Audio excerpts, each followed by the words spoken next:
DYFI భారత ప్రజాతంత్ర యువజన సమాఖ్య డివైఎఫ్ఐ 46వ ఆవిర్భావ దినోత్సవాలని జరుపుకుంటా ఉంది. నవంబర్ 1, 2, 3 తేదీలలో పంజాబ్ లోని లుధియానా జిల్లాలో డివైఎఫ్ఐ ఆవిర్భావం జరిగింది. ఈ ఆవిర్భావం తర్వాత దేశంలో ఉన్న యువతకి ఒక దిక్సూచి లాగా, వాళ్ళకు ఒక పోరు పతాక లాగా, యువతకి ఒక సమరశీలత్వాన్ని అందించడం కోసం డివైఎఫ్ఐ ఈ కాలంలో ప్రయత్నం చేసింది. త్యాగాలు కూడా చేయడం జరిగింది. ఈ తెలంగాణ రాష్ట్రంలోనే దాదాపు 14 మంది అమరవీరులు కావడం జరిగింది. పాషా నరారి గాని, అంతే గాని, రహీం గాని, రోషయ్య గాని, లేకపోతే రాగిరెడ్డి వీరారెడ్డి గాని, లేకపోతే కుమారస్వామి, ఇక్కడ మిగతా కుసుమ రఘునాథ్, జిల్లా సుధాకర్, రామసురేందర్, ఇట్లా అనేక మంది త్యాగ ఫలితంగా, వాళ్ళ త్యాగాల ఫలితంగా, వాళ్ళ బలిదానాల ఫలితంగా డివైఎఫ్ఐ ఈ కాలంలో చాలా పురోగమించింది. ముఖ్యంగా యువత కోసం. ఈ దేశంలో యువత ఓట్లేసే యంత్రాలుగానే కాకుండా ఈ దేశంలో సర్వాభివృద్ధి జరగాలంటే, అభివృద్ధిలో ప్రయాణించాలంటే ఉద్యోగాలు అనేది యువతకు రావాల్సిన ఉంటుంది. మంచి విద్య కావాల్సిన అవసరం ఉంది. చదువుకున్న వాళ్ళందరికీ కూడా ఉద్యోగాలు ఇచ్చేటట్టు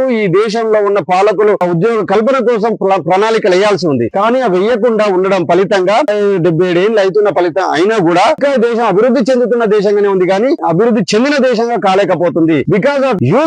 ఈ దేశం ప్రపంచంలోనే ఎక్కువ మంది యూత్ ఉన్న దేశం భారతదేశం. దాదాపు 55% ఉన్నారు, కానీ ఉద్యోగాలు ఇవ్వట్లేదు. కనీసం ఏ దేశంలో, ఏ రాష్ట్రంలో, లేకపోతే ఏ జిల్లాలో ఏ కంపెనీలు పెడితే, లేకపోతే ఏ పరిశ్రమలు ఏర్పాటు చేస్తే ఉద్యోగాలు వస్తే, ఎంప్లాయ్మెంట్ దొరుకుతుంది.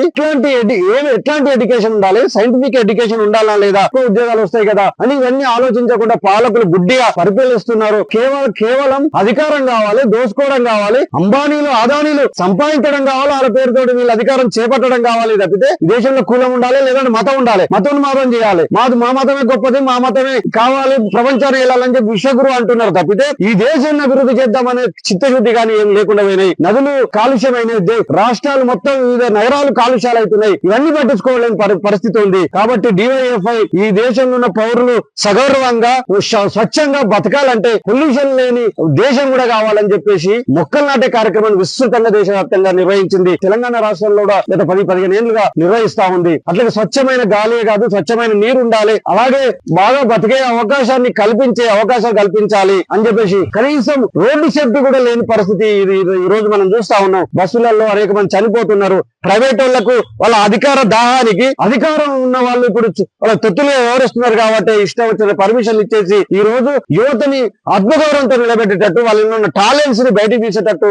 డివైఎఫ్ఐ అనేక ప్రయత్నాలు చేస్తా ఉంది. అనేక వాళ్ళకి వ్యక్తిగతంగా వాళ్ళకి సహాయ కార్యక్రమాలు కూడా చేస్తా ఉంది. ఎక్కడే అన్యాయం జరిగినా నిలబడాలనే చెవిర స్ఫూర్తితోటి ఈ దేశంలో అందరి తల్లుల్లాగా నేను మా తల్లి కూడా ఉంటది, వాళ్ళందరూ బాగుండడం కోసం, వాళ్ళ కుటుంబాలు బాగుండడం కోసం త్యాగం చేసిన భగత్ సింగ్ స్ఫూర్తితోటి డివైఎఫ్ఐ ఏర్పడింది. ఆ స్ఫూర్తితోటే నెక్స్ట్ యూత్ అంతా ఉద్యోగాలు రావాలి, మంచి చదువు రావాలి, అద్భుతంగా ఎదగాలనే కోరికతోటే డివైఎఫ్ఐ ప్రయత్నం చేస్తుంది. ఈ దిశలో అనేక మంది త్యాగాలు కూడా చేయడం జరిగింది.